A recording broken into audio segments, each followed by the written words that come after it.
अस्सलामुअलैकुम, मैं हूं Nasir Khan. Welcome to CSS my vision. इस वक्त हम बात करने वाले हैं मच इंसिडेंट के बारे में। एक तो पहले आपको करंट रिपोर्ट बता दें कि इस वक्त जो करंट रिपोर्ट है वो क्या है, और उसके बाद फिर हम इसके थोड़ा सा बैकग्राउंड के बारे में बात करेंगे और इसके कुछ अहम पहलुओं के बारे में बात करेंगे। तो करंट रिपोर्ट ये है कि मुआहदा हो चुका है हुकूमत और मुजाहिरीन के दरमियान, और मुआहदे के मुताबिक आज जो है वो शहदा को दफना दिया जाएगा। और उसके बाद जो मुआहदा है उसके जो अहम पॉइंट्स हैं वो भी आज हम डिस्कस करेंगे। तो मुआहदा जो है वो उसके कुछ अहम पॉइंट्स हैं वो बाद में डिस्कस करते हैं। और मुआहदे के मुताबिक जो है वो उन धरने तमाम जितने भी कराची के अंदर धरने हो रहे थे और कोयटा के अंदर जो भी मुजाहिरीन की तरफ से धरना था और जो लवाहिकीन की तरफ से धरना था वो ख़त्म कर दिया गया है, और आज ही उनकी तदफीन कर दी जाएगी। और वज़ीर आज़म के बारे में ये भी कहा जा रहा है कि वो कोयटा जाएंगे, और एक निजी टीवी चैनल के मुताबिक ये भी दावा किया गया है कि उनके इम्कानात हैं आज रात कोयटा जाने के। तो पहले हम थोड़ा सा मुआहदे के पॉइंट्स को डिस्कस कर लेते हैं कि मुआहदा क्या हुआ है उन मुजाहिरीन और इसके दरमियान। अगर आप इस इंसिडेंट से थोड़ा नावाकिफ़ हैं तो आपको इसके बाद थोड़ा सा बैकग्राउंड भी बताते हैं, और अगर आप जानते हैं तो फिर इसके मुआहदे के बारे में डिस्कस कर लेते हैं, मुआहदे के कौन कौन से अहम पॉइंट हैं। तो एक तो ये है कि वज़ीर आला की सरबराही में एक कमीशन बनाया जाएगा वज़ीर दाखिला बलूचिस्तान की, क्योंकि ये वाक़या बलूचिस्तान के अंदर मच के करीब हुआ है। और इसी वजह से ये भी पहले सामने आया था कि उन्होंने जो सूबाई हुकूमत थी लवाहिकीन ने उनकी कोई बात नहीं मानी। उन्होंने एक ही मुतालबा किया था कि हमारे पास जो है वो फेडरल गवर्नमेंट है, यानी कि वज़ीर आज़म खुद आएँ और मुआहदा करें। तो वही फेडरल गवर्नमेंट की कोशिशों की वजह से मुआहदा जो है वो कामयाब हुआ है। और उसमें पहला पॉइंट उनके जो मुज़ाकरात में उनके मुतालबात हैं उनमें क्या मुतालबा है कि वज़ीर दाखिला बलूचिस्तान की सरबराही में एक कमीशन बनाया जाएगा। दूसरा, जे आई टी के अगर कुछ लोग उसमें अगर ज़िम्मेदार हुए तो उनके ख़िलाफ़ भी एक्शन लिया जाएगा। और जो कमीशन बनाया जाएगा, स्पेशल कमीशन, उसके अंदर एक तो वज़ीर दाखिला बलूचिस्तान शामिल होंगे, 2 अरकान सूबाई असम्बली में से शामिल होंगे, 2 सीनियर ऑफिसर्स सूबाई असम्बली में से शामिल होंगे, DIG रैंकिंग का कोई पुलिस ऑफिशियल उसमें शामिल होगा, और 2 शोहदा कमेटी के मेंबर्स शामिल होंगे। और उसके बाद उनके जो मुतालबात हैं उसमें शामिल है कि इन्वेस्टिगेशन को फॉलो किया जाएगा, और 22 साल के अंदर होने वाले जितने भी वाक़यात हैं हज़ारा कम्युनिटी के जो है वो उनके ऊपर जुल्म किया गया है 22 साल के अंदर, और टेररिज्म जितनी भी उनके ख़िलाफ़ की गई है उसके ख़िलाफ़ जो है वो इन्वेस्टिगेशन की जाएगी। और दहशतगर्द जितने भी इस जो है वो ड्यूरेशन में अरेस्ट हुए हैं उनके ख़िलाफ़ सख्त एक्शन लिया जाएगा, वो भी उनका मुतालबा था। और एक मुतालबा ये भी था कि मिसिंग पर्सनस, जितने भी हज़ारा कम्युनिटी के मिसिंग पर्सनस हैं उन मिसिंग पर्सनस को तलाश भी किया जाएगा, ढूंढा भी जाएगा। तो ये कुछ चंद एक उनके मुतालबात थे। बाकी कंप्लीट रिपोर्ट मेरे पास नहीं है, लेकिन ये कुछ एक मुतालबात थे जो कि उनकी तरफ से किए गए हैं। उसके बाद थोड़ा सा बैकग्राउंड के बारे में बात कर लेते हैं। 3 जनवरी 2021 को कुछ नामालूम अफराद ने, बाद में किसी ने जो है वो उसका क्लेम तो किया, लेकिन पहले हम ये बात कर लेते हैं कि किसने किडनैप किया। तो 11 कारकुनों को किडनैप किया और मच के करीब पहाड़ों में ले जाके उनके गर्दनें उतार दी, उनको कत्ल कर दिया। 11 कोल माइनर्स को, 11 कारकुनों को, और कत्ल करने के बाद फिर उनकी जो है वो यूँ समझ लें कैप्चर करके उसको जो है वो ऑनलाइन अपलोड कर दिया।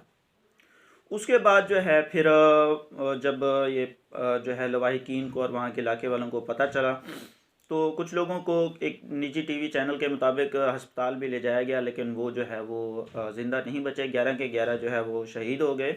और ये लोग हज़ारा कम्युनिटी से ताल्लुक़ रखते थे। एलतशी जो है वो फ़िरके से ताल्लुक़ रखते थे हज़ारा कम्युनिटी के, जो कि पाकिस्तान के अंदर माइनॉरिटी कम्युनिटी है। तो पहले भी ऐसा होता आ रहा है कि हज़ारा कम्युनिटी के पिछले 2019 में 2020 में 2019 में भी ये जो है ना ख़बर सामने आई थी कि 20 लोगों को एक बम धमाके में जो है वो कत्ल कर दिया गया था। ठीक है, और उसके अंदर तकरीबन ज़्यादातर हज़ारा कम्युनिटी के लोग थे और हज़ारा कम्युनिटी के साथ काफ़ी जो है ना वो जुल्म हुए हैं।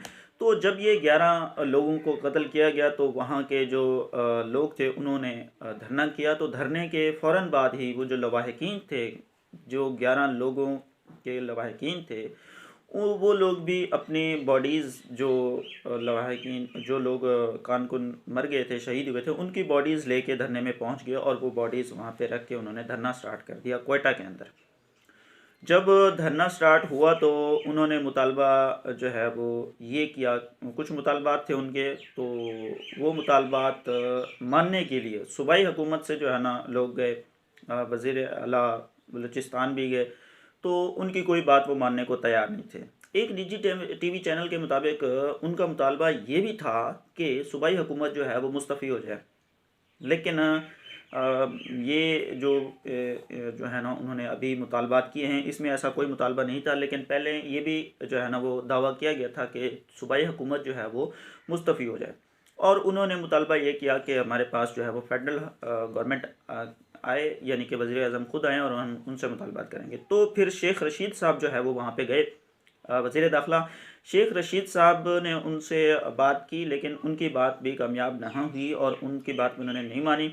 उन्होंने कहा कि आप जो है इनको मैयतों को दफना दें और आप जो है इस्लामाबाद आएँ और वज़ीर आज़म से जो मुतालबात करने हैं कर लें, आपके जो लोग आना चाहते हैं आ जाएँ। ठीक है, तो उसके बाद उन्होंने उसी वक्त जो है वो कॉन्फ्रेंस के अंदर ही कहा कि जो है अगर जो है ना मुतालबात वज़ीर आज़म से ही करने हैं तो वो फिर वो ख़ुद क्यों नहीं आ जाते यहाँ पे, हम क्यों जाएँ वहाँ पे। तो जब वज़ीर आज़म के आने का मुतालबा किया तो फिर कुछ दिनों बाद, 2-3 दिन बाद, फिर दोबारा जो है वो फेडरल गवर्नमेंट की तरफ से, यानी कि लिंक तो रह गए, फेडरल गवर्नमेंट की तरफ से लोग आते रहे, उन्होंने बात मानी नहीं। तो फिर दोबारा जब मेरे ख्याल में अली जैदी और एक दो और जो है वो फेडरल गवर्नमेंट के जो क्या कहते हैं वज़ीर हैं वो गए, तो उन्होंने मुतालबात तो मान लिए, लेकिन उन्होंने ये कहा कि अब वज़ीर आज़म आएंगे तो हम दफनाएंगे। तो कल की बात है, रात को जब आईटी जो एक इनिशिएटिव था उसके साथ खिताब करते हुए वज़ीर आज़म ने कहा कि जब आपके मुतालबात मान लिए गए हैं तो फिर आप क्यों नहीं मैयतों को दफना रहे, ये तो ब्लैक मेलिंग हो गई ना। तो उनका मुतालबा ये था कि मुतालबात मान लिए, लेकिन अब वज़ीर आज़म आएंगे तो हम दफनाएंगे। तो फिर भी उन्होंने ये बात मानी नहीं कि जो है ना हम दफनाते हैं। तो एक रिपोर्ट के मुताबिक ये भी है कि ईरान के जो हज़ारा कम्युनिटी, अहले तशरीक़ कम्युनिटी के एक आलिम हैं, उन्होंने भी एक उनके लिए जो है ना पैगाम जारी किया कि आप मैयतों को दफना दें, बेशक अपने धरने जो है वो जारी रखें। उसके बाद जब वज़ीर आज़म खिताब कर रहे थे आरटी से, तो उन्होंने कहा कि ये तो ब्लैक मेलिंग होगी, और ये तो ऐसे ब्लैक मेलिंग होगी जैसे कि अपोजिशन ब्लैक मेल कर रही है कि हमारे जो करप्शन के केसेस हैं वो माफ़ कर दो, वरना हम जो है वो आपको ब्लैक मेल करेंगे। तो वज़ीर आज़म ने ये भी ऐड किया। उसके बाद फिर उन्होंने कहा कि आप आज अगर, यानी रात उन्होंने ये कहा था कि आप आज अगर मैयतों को दफना देते हैं तो मैं आज ही क्वेटा आ जाऊँगा। तो ये तो था ना बैकग्राउंड। फिर उसके बाद रात को ही एयरवाई चैनल के मुताबिक ये जो दावा किया गया है कि मुज़ाकरात हो गए हैं और धरने ख़त्म किए जा रहे हैं। धरने ख़त्म करने के साथ साथ जो है वो मैयतों को भी आज दफना दिया जाएगा और वज़ीर आज़म साहब भी वहाँ जाएंगे। उसके बाद एक और भी रिपोर्ट ये भी है कि अपोजिशन भी वहाँ गई थी। अपोजिशन में जो है ख़ुसूसी अगर कहें तो मरीम नवाज़ साहबा और बिलावल भुट्टो और उनके साथ कुछ लोग और भी थे जो उनके साथी हैं। तो उन्होंने वहाँ पे ख़िताब भी किया और उन्होंने भी जो है वो पीटीआई को थोड़ा सा हिट भी किया, उनके ख़िलाफ़ बातें भी की। तो हुकूमत की तरफ से ये दावा किया गया कि ये यहाँ पे भी सियासत कर रहे हैं। ठीक है, तो मज़ीद जो है हम इस पर बात नहीं करते। थोड़ा सा आपको मैं ये बता दूं कि अक्सर रिपोर्ट्स में ये भी कहा जा रहा है कि ये जो 11 कत्ल हुए हैं ये सुन्नी ग्रुप है, IS इस्लामिक स्टेट, उनकी तरफ से ये दावा किया गया है कि ये जो है वो हमने जो है वो कत्ल करवाए हैं। तो तकरीबन इसके अंदर फ़िरका वारियत जो है वो इसके अंदर मुलविस है कि हज़ारा कम्युनिटी के लोग चूँकि शिया थे, इस वजह से जो है वो उनके ख़िलाफ़ एक जो है ना अक्सर उनके साथ ज़्यादती होती रहती है। तो बात यह है कि बेशक वो हज़ारा कम्युनिटी के थे, शिया थे, लेकिन इसका मतलब ये भी नहीं है कि उनको कत्ल कर दिया जाए। तो वो भी इस्लाम से ताल्लुक़ रखते हैं, सुन्नी भी इस्लाम से ताल्लुक़ रखते हैं, ठीक है। और तमाम लोग जिन्होंने कलमा पढ़ा है वो इस्लाम से ताल्लुक़ रखते हैं। अच्छा, अब ये है कि अगर सुन्नी कहते हैं हम सही हैं, शिया गलत हैं, और शिया कहते हैं हम सही हैं, सुन्नी गलत हैं, तो ये फसाद जो है, एक हदीस है हज़रत पाक सल्लल्लाहु अलैहि वसल्लम की कि क़यामत के दिन बनी इसराइल में 72 फ़िरके थे, मेरी उम्मत में 73 फ़िरके होंगे, और उन 73 फ़िरकों में सिर्फ़ एक ही फ़िरका सही होगा जो हज़रत पाक सल्लल्लाहु अलैहि वसल्लम की तालीमात पर अमल करेगा और अल्लाह ताला के अहकामात पर अमल करेगा, ठीक है। तो बात यह है कि जब हज़रत पाक सल्लल्लाहु अलैहि वसल्लम ने पहले कह दिया था कि 73 फ़िरके होंगे, तो क्या हम मिसाल के तौर पर सुन्नी जो है वो अपने आप को कहते हैं कि हम सही फ़िरका है, तो क्या वो सारे फ़िरकों को मिटाते जाएंगे? ठीक है। इसके बाद इस बात के बरक्स कि कौन सही है कौन गलत है, किसी को भी ये इजाज़त भी नहीं है कि वो किसी काफिर को भी कत्ल करे जब तक कि वो उसके ख़िलाफ़ कोई इक़दाम ना करे। काफिर अगर उस पर हमला करता है और उसकी जान व माल को ख़तरा है, वो अपने आप को डिफेंड करने के लिए उसका जवाबी कार्रवाई कर सकता है, लेकिन उसको कत्ल नहीं कर सकता। जब हम किसी काफिर को कत्ल नहीं कर सकते तो आपस में गुत्थम गुत्था कैसे हो सकते हैं? तो मज़ीद हम इस पर बात नहीं करते। ये था जो है ना आज का हमारा lecture.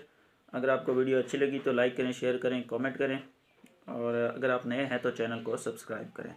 Wish you best of luck. अल्लाह हाफिज़।